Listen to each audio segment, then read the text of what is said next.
think one of the biggest things that existing board members can do for new board members, especially diverse candidates, people of Indigenous backgrounds or other groups that are underrepresented on the board, is bringing people along in the social aspect of the board, which I personally think is sort of half a board's of value, is when you get a cohesive group of people who like and trust each other and have a diversity of thought. They make great decisions. Maybe take us further down that inclusion path about other elements that might lead to that sense of a better onboarding practice I'd go so far as to say gold standard, but I'm not sure that that's there yet. Right. But what are better practices other than social inclusion?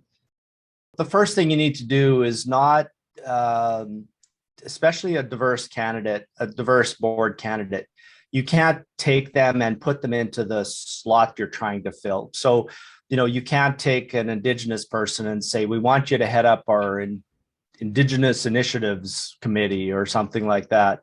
I just feel that does two things. It creates the expectation that this person is going to do everything Indigenous, and they're a director that's here for that one purpose, instead of being an audit committee member or a human resource compensation committee member or a candidate we should listen to on all subjects, not simply Indigenous issues. So I think bringing that diversity onto the board, you bring a resource on, but you don't bring all of the responsibility of this issue goes to that person.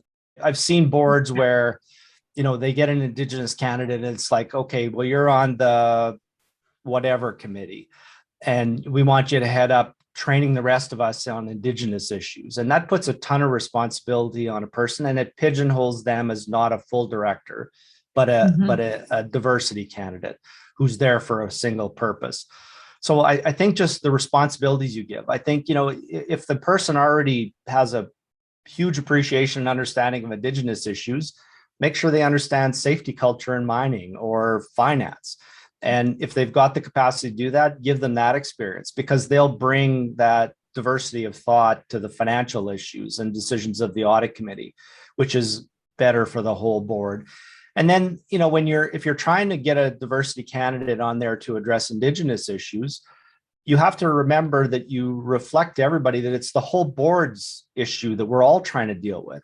So, maybe the head of the Indigenous Initiatives Committee, if you want to have one, should be a non-Indigenous director, because they bring director thought and experience of a director and a person who's willing to learn and champion something, but it's not the diversity candidate who's carrying all the weight.